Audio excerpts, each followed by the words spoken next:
Assalamualaikum warahmatullahi wabarakatuh. Perkenalkan, saya Yudi Johari, salah seorang mahasiswa dari program studi Teknologi Informasi, Fakultas Sains dan Teknologi Universitas Islam Negeri Aranderi Mada Aceh. Nah, baiklah, di sini saya akan menjelaskan sedikit materi tentang denial of service, yang mana video ini saya buat untuk memenuhi tugas mata kuliah keamanan jaringan.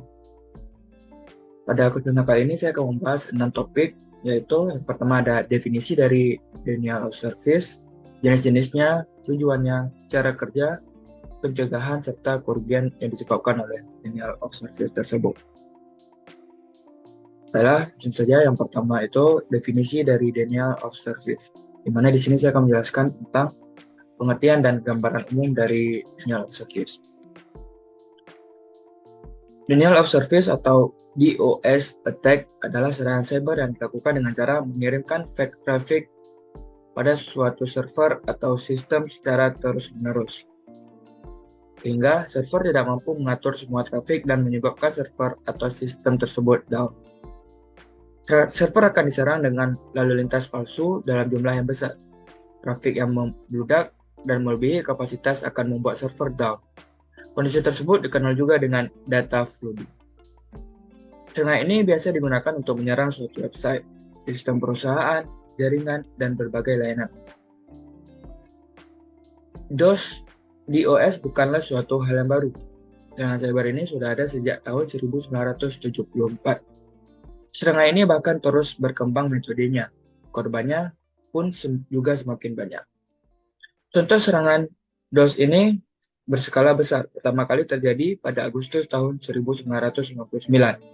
Saat itu, yang menjadi target adalah jaringan komputer Universitas Minnesota. Hingga kuartal 1 2020, SecureList melaporkan bahwa serangan DOS berhasil meningkat 80% dibanding kuartal 1 2019. Beberapa jajaran perusahaan besar juga pernah menjadi korban dari serangan ini, antaranya GitHub, Amazon Web Services, Cloudflare, hingga Bank of America. Secara sederhananya, denial of service adalah jenis serangan pada layanan yang mengganggu fungsi normalnya dan mencegah pengguna lain mengaksesnya. Target paling umum untuk serangan DOS adalah layanan online seperti website, meskipun serangan juga dapat diluncurkan terhadap jaringan, mesin, atau bahkan satu program. Situasi ini bisa dibandingkan dengan kerumunan orang yang memaksa untuk masuk melalui pintu depan atau melalui satu pintu ke sebuah toko serba ada ataupun supermarket, yang mana supermarket tersebut sedang ada diskon besar-besaran. Semuanya kacau dan supermarket tersebut tidak bisa melakukan apa-apa. Materi selanjutnya adalah jenis dari serangan denial of service. Yang pertama berdasarkan OSI layer. Yang kita ketahui ada 7 OSI layer. Tapi untuk denial of service ini terdapat 3 layer yang memungkinkan diserang oleh denial of service. Yang pertama ada volumetric attack atau serangan berbasis volume. Tipe ini membuat bandwidth penuh trafik menggunakan botnet. Bandwidth yang melebihi kapasitas akan membuat suatu sistem tidak bisa diakses. Tipe ini merupakan yang paling populer. Setidaknya 65% serangan DOS masuk dalam kategori ini. Serangan jenis ini memanfaatkan limit dari bandwidth pemilik website dengan menciptakan kemacetan trafik secara konsisten dalam volume yang besar, sehingga bandwidth akan kewalahan menghadapi setiap trafik yang masuk dan menyebabkan server penuh ataupun bahkan servernya menjadi lumpuh. Serangan di DOS volumetric bekerja dengan cara memanfaatkan botnet ataupun jaringan komputer yang dikendalikan dari jarak jauh untuk menciptakan trafik besar-besaran. Serangan ini diukur dalam bits per second atau BPS dan merupakan serangan yang paling banyak dilakukan di dalam DOS attack. Contoh serangan volumetric ini adalah yang pertama ada UDP atau User Data Protocol Flood, DNS Flood, dan Ping Flood. Yang kedua ada protokol attack ataupun serangan berbasis protokol. Pada protokol attack, sasarannya adalah kelemahan dari layer 3, yaitu layer jaringan dan layer 4 transportasi. Prinsip serangannya adalah membuat sumber daya server seperti firewall, TCP, dan lain-lain bekerja melebihi kapasitasnya. Jika serangan volume traffic dilakukan dengan menghabiskan bandwidth dari pengguna website, dengan protokol justru dilakukan dengan menghabiskan sumber daya dari server tersebut. Cara yang dilakukan dengan membanjiri situs web dan sumber daya server dengan membuat permintaan protokol palsu untuk menggunakan resource yang tersedia. Serangan ini diukur dalam packet per second atau bps. Contohnya ada Smurf DDoS, SYN flood, dan ping of death. Yang ketiga adalah application layer. Application layer sendiri adalah serangan berbasis aplikasi yang mana pada layer ketujuh ataupun layer aplikasi yang jadi sasaran eksploitasinya. Di layer tersebut, server menerima HTTP request dan meresponnya dengan halaman website yang terbuka. Traffic yang digunakan untuk melakukan serangan tipe ini sulit diidentifikasi atau dikenali. Trafiknya terlihat seperti trafik organik, maka dari itu tipe ini cukup sulit untuk diatasi. Seperti namanya, serangan layer aplikasi memanfaatkan kerentanan layer dalam aplikasi seperti Apache, Windows, dan OpenBSD untuk menyerang. Serangan ini berupaya untuk menurunkan server dengan cara membuat sejumlah permintaan yang awalnya tampak normal dengan meniru perilaku trafik pengguna. Karena serangan layer aplikasi hanya menargetkan fitur tertentu dari suatu aplikasi dan ataupun situs web, maka seringkali serangan ini luput dari perhatian para pengguna sosial media. Kekuatan dari serangan ini diukur dengan request per second atau RPS. Contoh serangan ini adalah Slow Loris, Advanced Persistent DOS atau API DOS, dan Zero Days DOS attacks.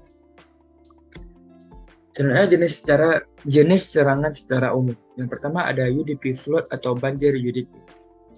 Menurut definisinya, serangan adalah serangan DOS yang membanjiri target dengan paket user datagram protokol.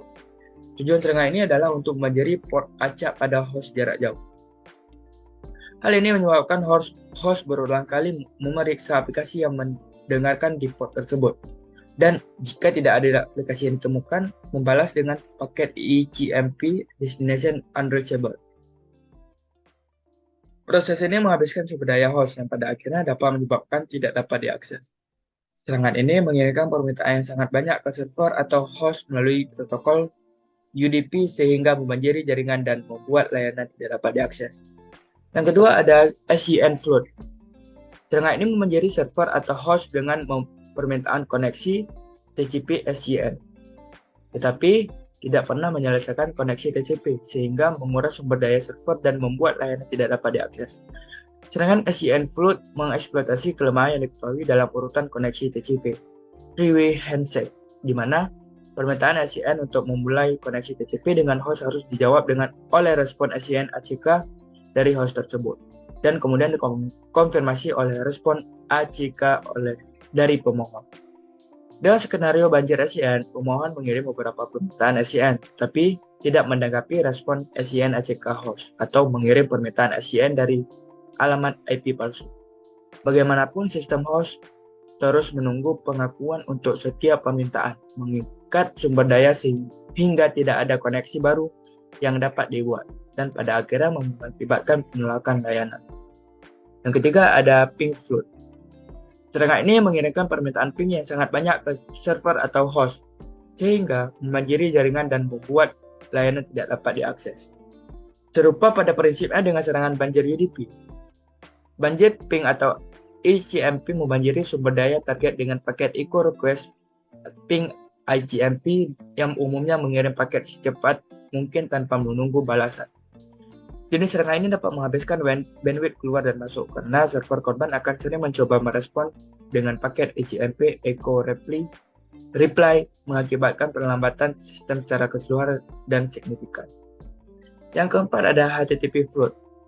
Serangan ini mengirimkan permintaan HTTP yang sangat banyak ke server atau host melalui protokol HTTP sehingga menguras sumber daya server dan membuat layanan tidak dapat diakses. Dalam serangan HTTP flood, penyerang mengeksploitasi permintaan HTTP yang tampaknya sah untuk menyerang server web atau aplikasi. Banjir HTTP tidak menggunakan paket yang salah format, spoofing atau teknik aplikasi dan membutuhkan lebih sedikit bandwidth daripada serangan lain untuk menjatuhkan situs atau server yang ditargetkan. Selanjutnya, yang kelima ada ping of death atau POD. Serangan ping of death melibatkan penyerang mengirim beberapa ping yang salah satunya berbahaya ke komputer. Panjang paket maksimum dari sebuah paket IP termasuk header adalah 65.535 byte. Namun, data link layer atau lapisan data link biasanya membatasi ukuran bingkai maksimum, misalnya 1.500 byte melalui jaringan Ethernet. Dalam hal ini, paket IP yang besar dibagi menjadi beberapa paket IP, dan host penerima memasang kembali fragmen IP tersebut ke dalam paket yang lengkap.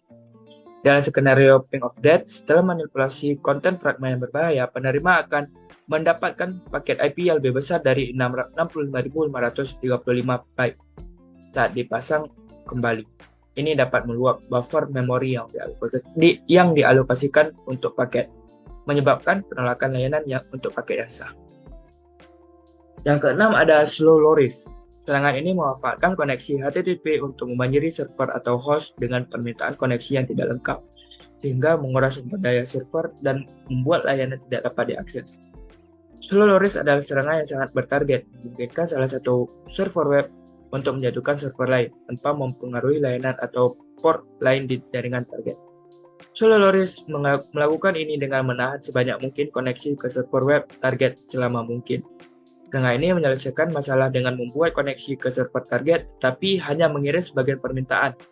Slow loris terus-menerus mengirim lebih banyak header HTTP, tapi tidak pernah menyelesaikan permintaan tersebut. Server yang ditargetkan membuat setiap koneksi palsu ini tetap terbuka. Pada akhirnya meluap karena kumpulan koneksi bersamaan mencapai batas maksimum dan mengarah pada penolakan koneksi tambahan dari klien yang sah.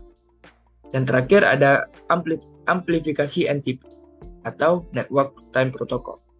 Serangan ini memanfaatkan server NTP untuk memperbesar serangan dengan mengirimkan permintaan NTP yang sangat banyak melalui server yang tidak terlindungi. Dalam serangan amplifikasi NTP, pelaku mengeksploitasi server NTP yang dapat diakses publik untuk membanjiri server yang ditargetkan dengan lalu lintas UDP.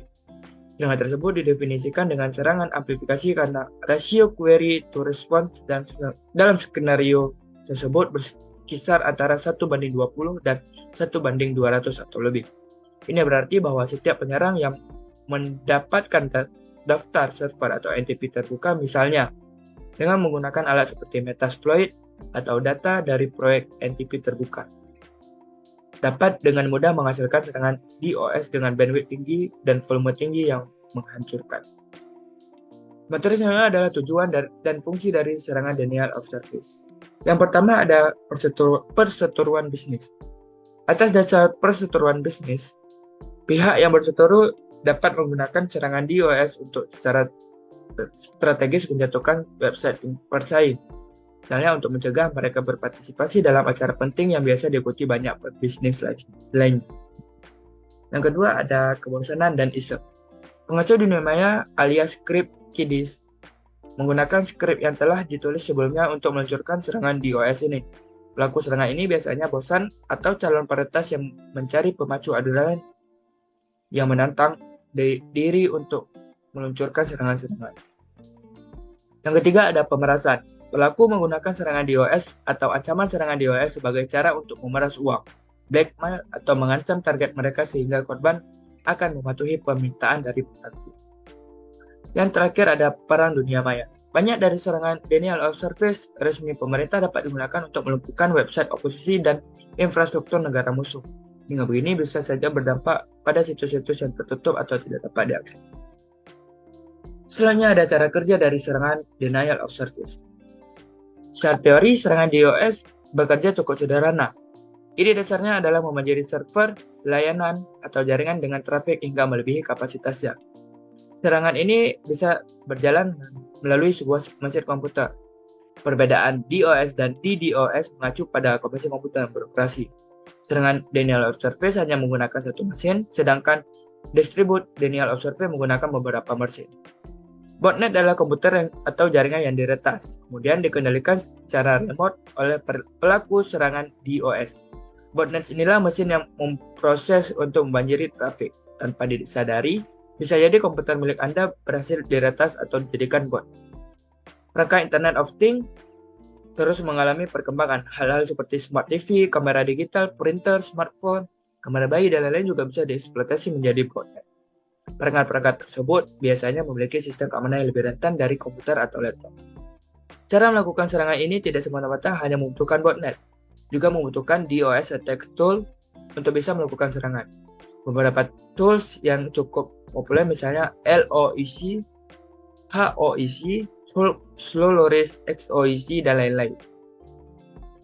Tools yang berbeda akan memfasilitasi setiap tipe atau metode serangan DOS yang berbeda pula. Selanjutnya materi tentang pencegahan dari serangan denial of service. Yang pertama ada monitoring traffic secara reguler, yaitu dengan memantau trafik situs web secara rutin sehingga kamu memiliki gambaran jelas tentang bagaimana tren trafik di website. Jika kamu dapat membedakan mana yang termasuk trafik normal dan trafik yang mencurigakan, maka kamu dapat mengetahui gejala dari DOS attack dengan lebih cepat. Yang kedua adalah menggunakan protokol yang berlapis. Cara terbaik untuk mencegah DOS pada website kamu adalah menggunakan proteksi yang berlapis. Kamu bisa mendapatkan keamanan website dengan menggunakan beberapa layanan penyedia proteksi seperti firewall, anti-spam, content filtering, VPN, maupun sistem keamanan lainnya. Yang ketiga ada menambahkan bandwidth jaringan. Perlu adanya peningkatan kapasitas bandwidth jaringan agar websitemu tahan terhadap serangan DOS. Semakin besar bandwidth yang kamu punya, maka akan semakin sulit bagi peretas untuk meluncurkan serangan DOS ke website. Yang keempat ada membangun redundancy server dengan menyediakan server tambahan yang dapat digunakan pada saat runtime untuk pencadangan, penyeimbangan beban, atau penghentian sementara server utama saat tiba waktu pemeliharaan. Dan terakhir ada menggunakan CDN atau Content Delivery Network. CDN akan membantu kamu menyaring permintaan-permintaan yang tidak normal ke dalam situs web melalui protokol port yang diterapkan oleh CDN tersebut. Dengan menggunakan CDN, trafik websitemu juga akan lebih seimbang sehingga server tidak akan mudah kewalahan. CDN bekerja dengan menyebarkan trafik ke seluruh server di lokasi yang berbeda. Hal ini akan menyulitkan peretas untuk menemukan server asli milikmu untuk meluncurkan serangan DOS. Yang terakhir ada kerugian yang disebabkan oleh serangan denial of service. Yang pertama ada downtime. Serangan DOS dapat menyebabkan situs web, aplikasi, atau layanan online menjadi tidak tersedia atau mengalami downtime. Hal ini dapat berdampak negatif pada bisnis atau organisasi yang bergantung pada layanan online untuk menjalankan operasi mereka. Yang kedua ada pengurangan produktivitas. Jika serangan DOS terjadi pada jaringan internet suatu organisasi, hal ini dapat menyebabkan pengurangan produktivitas karena karyawan tidak dapat mengakses sistem atau sumber daya yang diperlukan untuk menjalankan pekerjaan mereka. Yang ketiga ada kerugian finansial. Serangan DOS dapat menyebabkan kerugian finansial bagi korban karena mereka harus menanggung biaya yang sangat besar untuk memperbaiki kerusakan pada sistem dan infrastruktur jaringan mereka. Selain itu, kehilangan pendapatan juga dapat terjadi akibat dari layanan yang tidak tersedia atau downtime yang disebabkan oleh serangan DOS tersebut. Yang terakhir, kerugian dari DOS adalah kehilangan data. Serangan DOS yang disertai dengan serangan hacking dapat membahayakan keamanan data dan informasi penting dari korban. Hal ini dapat mengakibatkan kehilangan data yang penting, termasuk informasi pribadi, pelanggan, dan informasi rahasia dari perusahaan. Mungkin cukup sekian penjelasan denial of service dari saya. Semoga memberikan sedikit materi ataupun ilmu bagi para penonton sekalian. Sekian dari saya. Assalamualaikum warahmatullahi wabarakatuh.